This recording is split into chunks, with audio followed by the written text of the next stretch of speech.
People's Guide to the Cthulhu Mythos is brought to you by FoundItemClothing.com. Check out their Cthulhu slippers and cool cult film t-shirts. Edited and produced by D.B. Spitzer. Featuring Sara and D.B. Spitzer. Music by Kevin MacLeod. PGTTCM is part of the Dark Myths Network. Check out all the cool podcasts that we like at darkmyths.org. Subscribe where you subscribe, like where you like, rate where you rate. We recommend podbean.com and Apple Podcasts as well. Find PGTTCM on social media at PGTTCM and on YouTube at People's Guide to the Cthulhu Mythos. If you want to donate, go to the Patreon button on pgttcm.podbean.com or paypal.me/pgttcm. All donations receive an on-air congratulations. Shop at pgttcm.threadless.com or pgttcm.com at the shop. PGTTCM is an exploration of the Cthulhu mythos, weird fiction, the Gothic literary tradition, classic sci-fi, fantasy, and horror. Thank you. On with the show. 806. Description of a partial headless body. 6 feet end to end, 3 5/10 feet central diameter, tapering to 1 foot at each end. Like a barrel with 5 bulging ridges in places of staves. Lateral breakages, as if thinner stalks, are at equator in middle of these ridges. The furrows between ridges are curious growths, combs or wings that fold up and spread out like fans, which gives almost 7-foot wing spread. Arrangement reminds me of certain monsters of primal myth, especially fabled elder things in the Necronomicon. H.P. Lovecraft, ever hear the guy at the Mountains of Madness? Episode 806. The Elder Things. I'm so excited to be recording again. Yeah, me too. It's nice to be have the mics out and sitting down and recording and Well, and like 3 weeks ago or 2 weeks ago, we were planning on doing like a hard burn of recording. Yeah, no, we were gonna record like I have like I don't know, at least 8-10 scripts in the hopper ready to go, and we were going to record them all and then have them to release through the new year and probably into February. Yeah. But instead, I had to get my gallbladder removed. Yeah. So we've had a bit of a hiatus from recording. Yeah. Luckily, we've had some stories going on, so we'll talk about that in the next recording, which hopefully we'll get to record in the next week or so, barring any major catastrophes. But well, school's going to be out in 2 weeks for winter break, which should give me some more flexibility in my schedule, although less free time. Sure. All right. Yeah, cool. Well, we'll try and get the shows out as fast as possible, but I was in the hospital for a while. I got my gallbladder removed. It felt like someone dropped a bowling ball on my side from several feet up. I was in a lot of pain. Yeah, you were. Yeah, it wasn't much fun. And people are like, "Oh, but you got drugs." And I was like, "Yeah, I got drugs, but you need them. It's not fun." Still, it hurts. It hurts, especially when it's like one drug's wearing off and the other one hasn't kicked in yet. You're like, I don't want to call the nurse because then she's going to think I'm a junkie, says anxiety-ridden D.B. Spitzer at 4 o'clock in the morning in a hospital. When you just had surgery, nobody's like, I think this one's a drug seeker. Yeah, I know, but I don't know. I have weird anxieties about like people thinking that I'm like some sort of like drug seeker, and that mixed with like, I don't know, opioid epidemic and totally. I don't know, stories of World War I soldiers addicted to morphine. Well, it is something to think about because, like you had major surgery and then they gave you like, I think it was 15 pain pills. Yeah. 15. And they were like, take them every 4 hours. Yeah. And that was it. Yeah. There was no discussion of like a refill or anything. Oh, no. And it worked perfect for me. Yeah. And then just aspirin and Tylenol, not aspirin and Tylenol, ibuprofen. Tylenol and ibuprofen, yeah. Yeah, a regimen of that, tapering off, and now I can lift to 20 pounds. Ooh. Yeah. What are you going to lift first? Oh, I don't know. Probably dishes. Dishes and laundry that have been piling up around me. Mm-hmm. Are you excited to carry your own laundry basket and everything? Oh, yeah. Yeah, it's going to be nice. Yeah. Yeah. But something that I'm going to be talking about later is something I have been doing is playing a lot of Fallout 76. Yeah. And I recorded some audio during beta testing, and it was supposed to come out the day before Fallout 76 dropped. But instead, we had to go to the hospital. But instead, yeah, I had to go to the hospital. So... when life gives you lemons, wait and release your audio later. Yeah, exactly. So...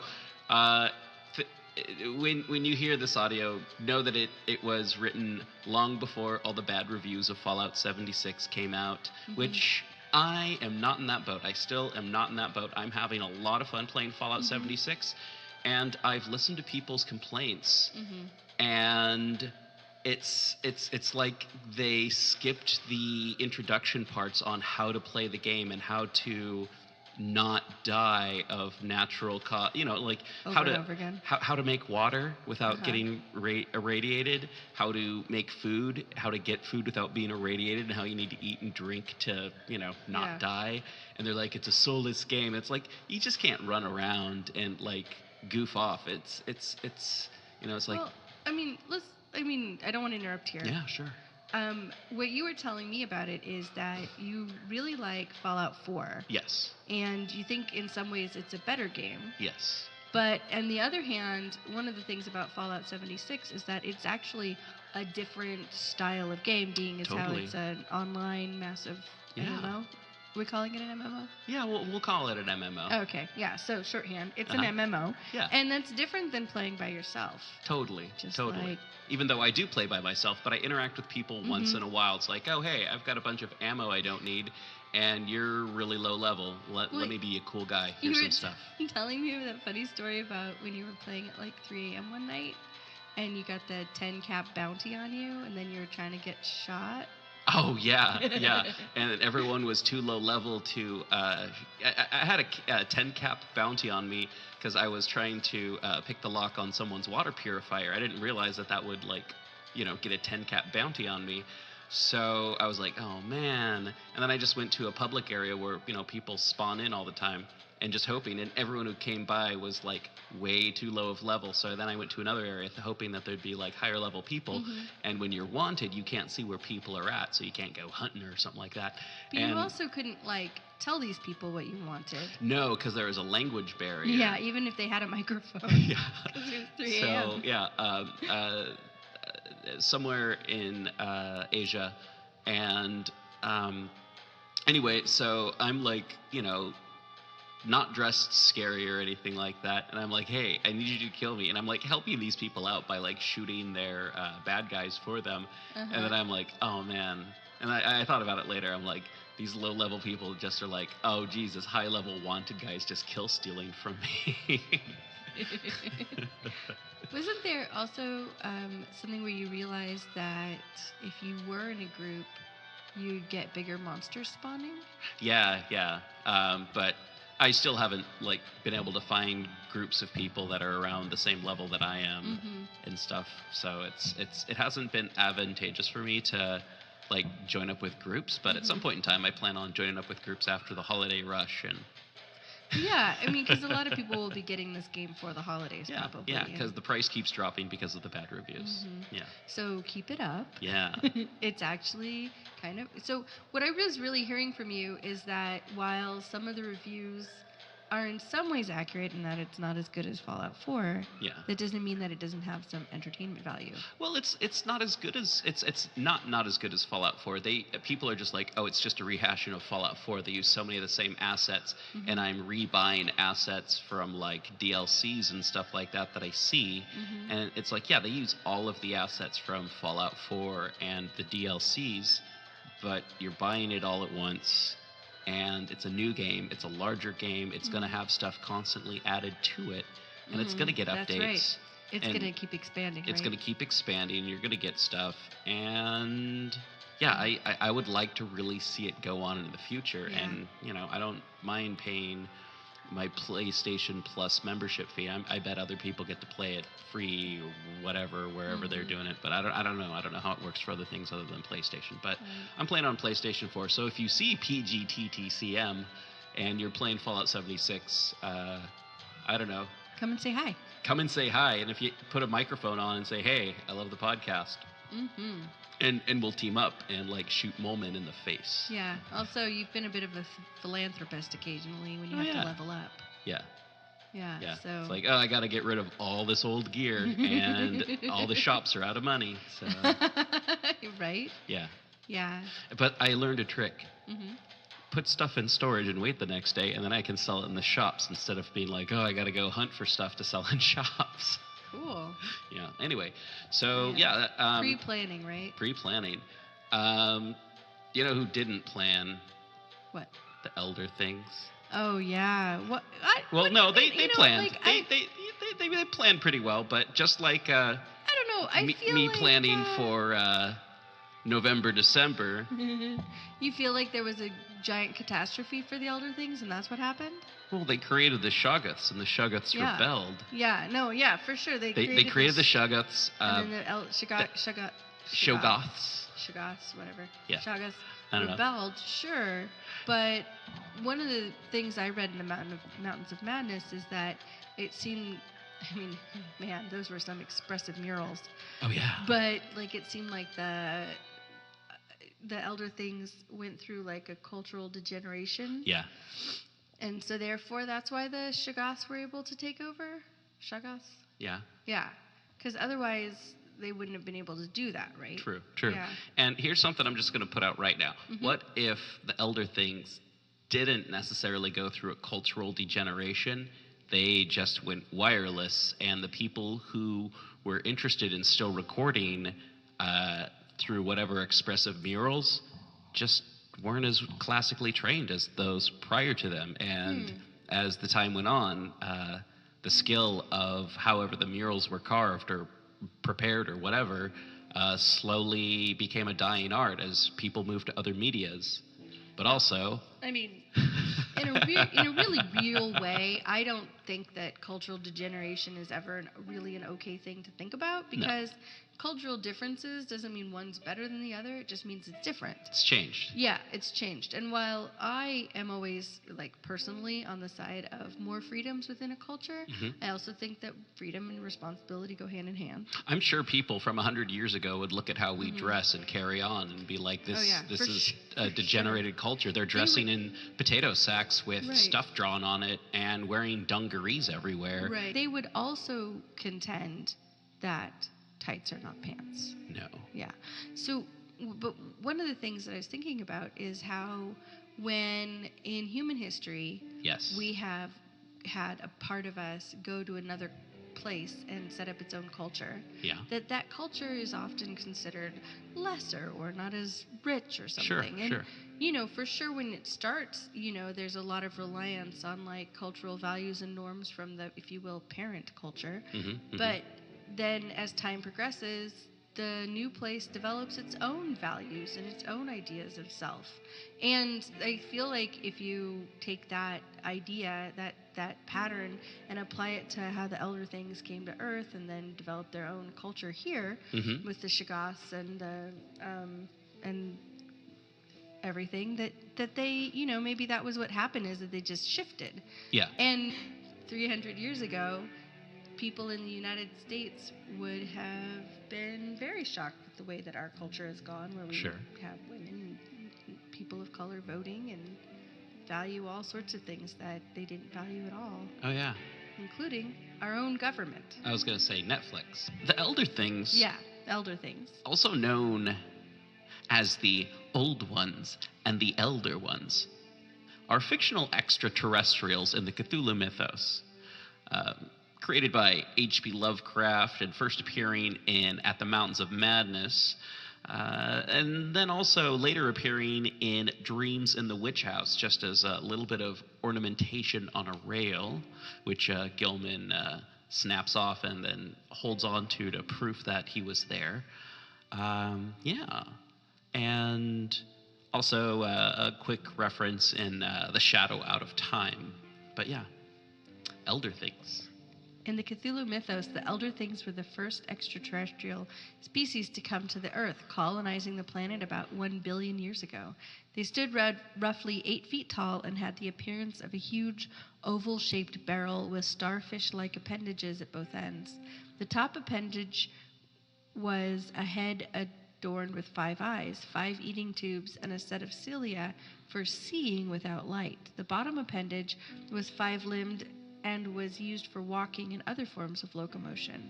The beings also had 5 leathery, fan-like retractable wings and 5 sets of branching tentacles that sprouted from their torsos. Both their tentacles and the slits housing their folded wings were spaced at regular intervals about their bodies. Lovecraft described the Elder Things as vegetable-like or ectoderm-like in shape, having radial symmetry instead of the bilateral symmetry of bipeds. They also differed in that they had a 5-lobed brain. The Elder Things exhibited vegetable as well as animal characteristics, and in terms of reproduction, multiplied using spores, although they discouraged increasing their numbers except when colonizing new regions. Though they could make use of both organic and inorganic substances, the Elder Things were carnivorous by preference. They also were amphibious. The bodies of the Elder Things were incredibly tough, capable of withstanding the pressures of the deepest ocean. Few died except by accident or violence. The beings were also capable of hibernating for vast epochs of time. Nevertheless, unlike many other beings of the mythos, the Elder Things were made of normal terrestrial matter. The technology that the Elder Things possessed was not described at length, but was described as being extremely advanced. They are also revealed in the Mountains of Madness as being the creators of a Sevator race, the Shoggoths or Shoggoths. Because they reproduced through spores, there was little biological basis for families to form, and were thus grouped together with others with whom they would get along. Eldarian families lived in large dwellings where furniture and other decoration was placed in the center of the rooms to leave the walls open for these very incredibly illuminating murals. Lighting, in the case of the land inhabitants, was accomplished by a device probably electrochemical in nature. Both on land and underwater, they used curious tables, chairs, and couches like cylindrical frames, for they rested and slept upright with folded-down tentacles and racks for hinged sets of dotted surfaces forming their books. Government was evidently complex and probably socialistic, though no certainties in this regard could be deduced from the sculptures we saw. There was extensive commerce, both local and between different cities. Certain small, flat counters, 5-pointed and inscribed, serving as money. Probably the smaller of the various greenish soapstones found by our expedition were pieces of such currency. HPL at the Mountains of Madness. Though the culture was mainly urban, some agriculture and much stock raising existed. Mining and a limited amount of manufacturing were also practiced. Travel was very frequent, but permanent migrations seemed relatively rare except for the vast colonization movements by which the race expanded. For personal locomotion, no external aid was used since in land, air, and water movement alike, the old ones seemed to possess excessively vast capacities for speed. Loads, however, were drawn by the beasts of burden, shoggoths under the sea, and a curious variety of primitive vertebrates in the later years for land existence. In the Dreams of the Witch House, the central character is seen through a dimensional portal. In Dreams in the Witch House, the central character is sent through a dimensional portal to a planet in a triple star system with a yellow, red, and blue star, located between Hydra and Argo Navis, and populated by the Elder Things. On Earth, the Elder Things built huge cities, both underwater and on dry land. They may be responsible for the appearance of the first life forms on Earth, including the entity known as Ubo-Sathwa. Okay, including the entity known as Ubo-Sathwa, although sources differ in this regard. They created the Shoggoths to be their all-purpose slave race. Eventually, however, the Shoggoths rebelled, an event that hastened the decline and ultimate collapse of their civilization. Although the Elder Things managed to initially subdue the Shoggoths after their attempted rebellion, the Shoggoths continued to improve physiologically, increasing in intelligence and developing the capacity to live on land. The Elder Things are known to have warred against the star spawn of Cthulhu and the great race of Yith and the Migo. Despite these conflicts, it was the gradual cooling of the planet during the last ice age that spelled their doom. Retreating to their undersea cities deep in the ocean, they would thereafter have no further dealings with the outer world. Their last surface city, located on a high plateau in the Antarctic, remains frozen in ice. The ruins of this city were discovered in 1931 by two members of an Antarctic expedition from Miskatonic University. The last known and most significant undersea city, located directly beneath the Elder Things' ultimate surface city in the Antarctic, was apparently overrun by the Shoggoths. 4 of a group of 8 Elder Things unearthed by other members of the Miskatonic expedition, which were still alive despite the millions of years that had passed, and which were described in the story At the Mountains of Madness as being survivors from an early age of the species' civilization, were killed by a Shoggoth while attempting to find a means to enter the subterranean ocean in the Antarctic, apparently unaware of the collapse of their kin city. Not named, but implied by description, the Elder Things appeared in The Dreams in the Witch House. Yes. Yeah. As decoration. As on decoration. a rail. I mean, that's how I want to appear. Yeah. Yeah. Yeah. I mean, that's pretty cool to have your cameo just be like, oh yeah, no, we're so awesome. We're used as decoration in this place, or you got to sign your name into a book with Nyarlathotep. Oh, Jesus Christ. So I have a question for you. Yeah. What do you think is going on with the rest of the Elder Things in the whole world, like in the whole universe? Because the ones here on Earth came here a billion years ago, which I feel like is too soon. But no, they came while the Earth was, devoid of life. Yeah, but I think a billion years ago we had life on Earth. Well, they didn't know that when that was written. 1931. So. Yeah. Just didn't know. But, so that's what I mean by too short. Mm-hmm, but anyway, so they came here from somewhere else, yes. And that there's a vast bunch of them out there, and they came here to be able to spore all they wanted and create more of themselves. So, like, what are the rest of them doing? Why didn't they come to rescue their spawn from...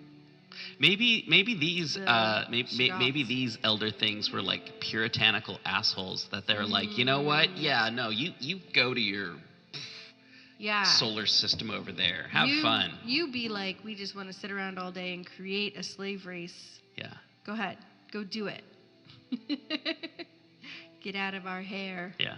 No, and the other Elder Things are like, we're too awesome. Yeah, we just want to work all the time. Yeah. Yeah. We just want to create stuff. Maybe. Yeah.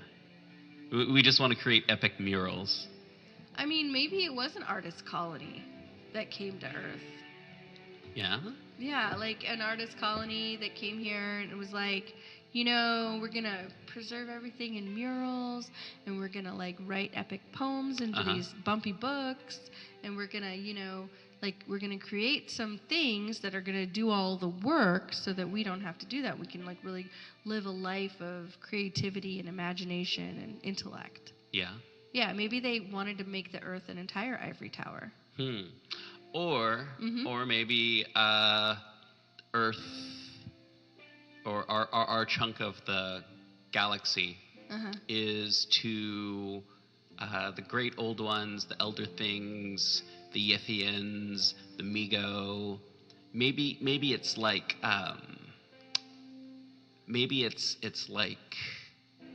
oh man, I'm trying to think of what that whole the Caribbean, like how all it's those colonies, all and those islands, colonies and islands countries that and were stuff like that, and then you growing have sugar. there's something about Earth that it's like there's something that's there. Oh yeah, like maybe because it's extra fertile or something. Who knows? But yeah, there's something about Earth that they're all like, oh, we totally got to go there and we got to fight over it. Mm-hmm. And like the first people there are like, well, we're not going to do the work. We got to create slaves to do the work. Right. And then the slaves rebel. And then everyone else is showing up and stuff. And then the Elder Things are like,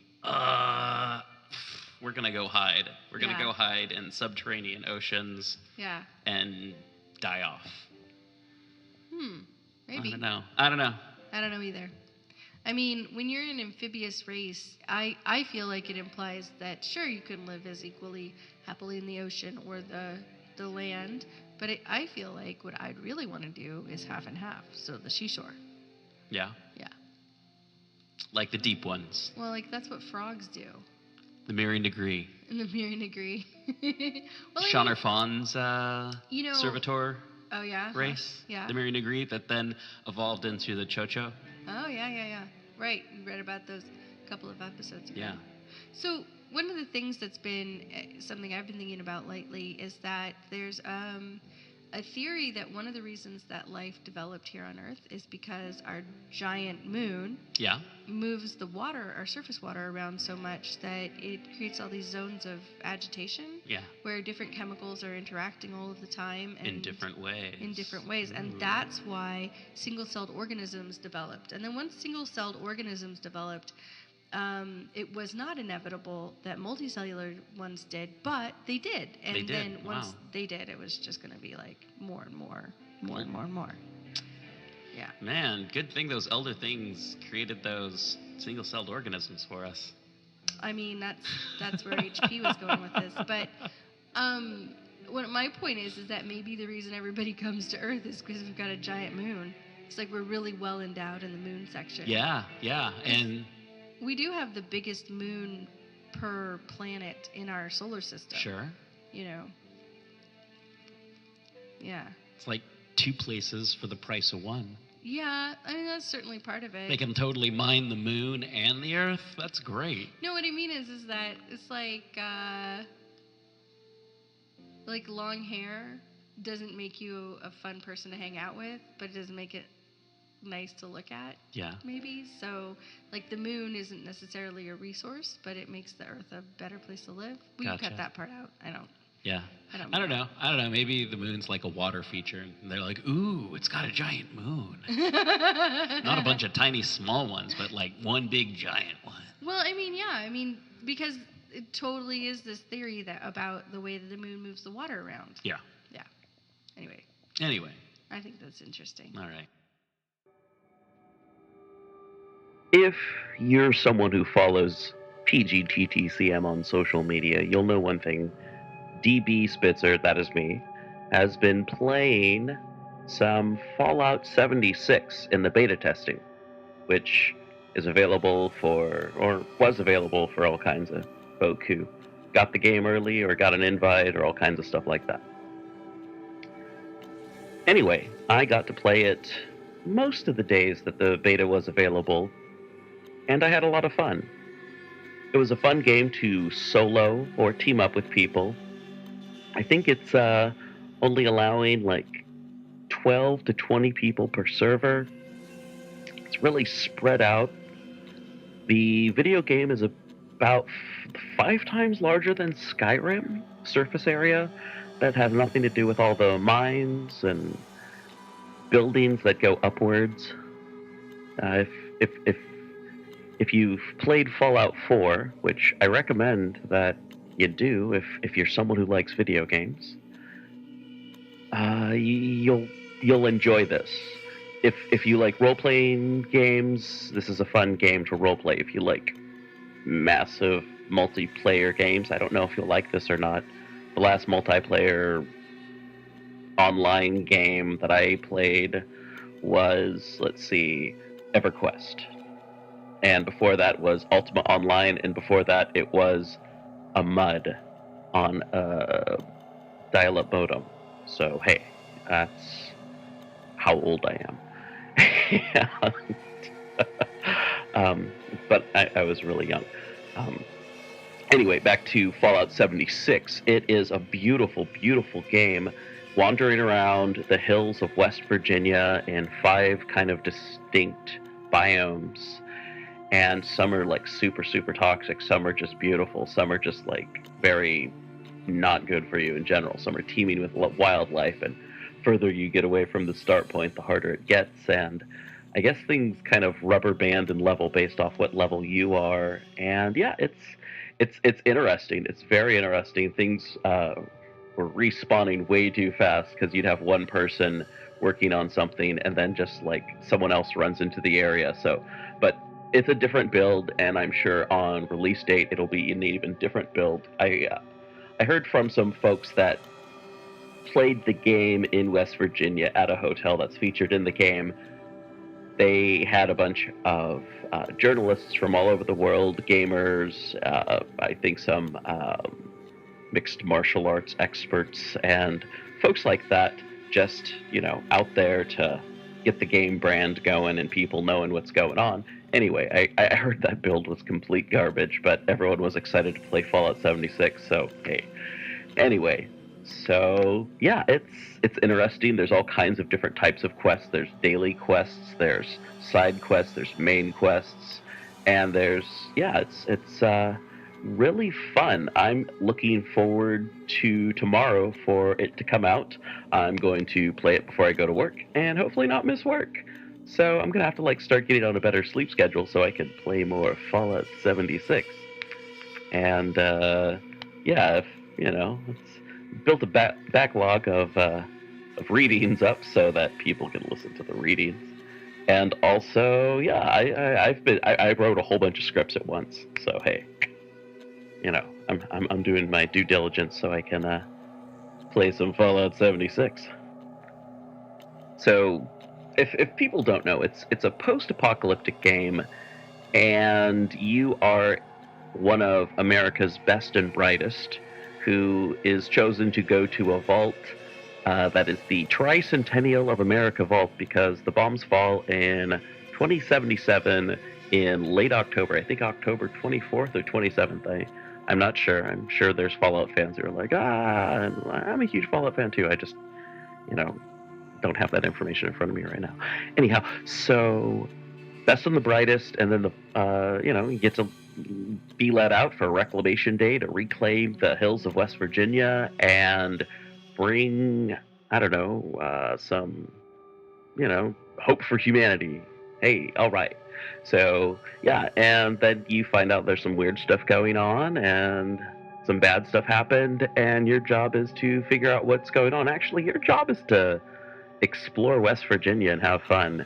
You can do quests, you can start attacking other people, you can just explore. I did a lot of exploring. I played some of the quests, I teamed up with people, I had a lot of fun. I explored a water park that was way too high of a level for me. I got killed by Mirelurk hunters, which are basically giant lobsters. I got killed, I accidentally fell off cliffs, bridges, exploring, falling into deep places, running from giant monsters. At one point in time, I built myself a little fort and put a bunch of machine gun turrets on top of it so that if someone, and then built all my stuff where I repair my gear and sleep and all that fun stuff on top of my fort. So if anyone runs in, they get shot by machine guns, and if anyone's snooping around, they get shot by machine guns. Anyway, I saw this flare, and I was like, oh, what's that? And then there's this guy who's fighting ghouls, and I accidentally hit him, and I'm like, oh, I'm sorry about that. And then he starts just shooting at me, and then chasing me through the woods, shooting at me, but he doesn't realize that I just built my fort. So I go up on my fort and stand there, and my machine guns mow him down. And then he respawns, and he comes back, and my machine guns mow him down. And then he comes back, and I'm deciding to take a nap, and I'm just laying there. So he keeps respawning, and my machine guns keep shooting him down. And then he walks up to me while I'm sleeping in my sleeping bag and shoots me a whole bunch and becomes a bad guy. And gets a bounty on his head for 9 caps. Ooh, because I'm not very important. Anyway, then I just blocked him and didn't have to worry about him. And that's cool. You can just block people in Fallout if they're being jerks. So yeah, Fallout 76, I highly recommend it. It's available on Xbox first, and then PC and PS4, which I'm playing it on PS4. And if you ever want to team up with me, I am PGTTCM on PlayStation 4. So yeah. All right. Back to the show. One more thing. If you find me out in the wastelands, you'll probably hear this song. Country goes, drive my boat to a place with the most. West Virginia mutants will get you, steal your goat, and sink your boat. So yeah, look forward to that. Okay, so well, it's been great to be back, everyone. Been having fun recording today, and yeah, we'll get 807 to you as fast as possible. Yeah, I think I have time to record on Thursday. Cool. All right, so remember to keep it weird. And stay squiggly. And we'll see you next time. Thank you so much for listening to PGTTCM.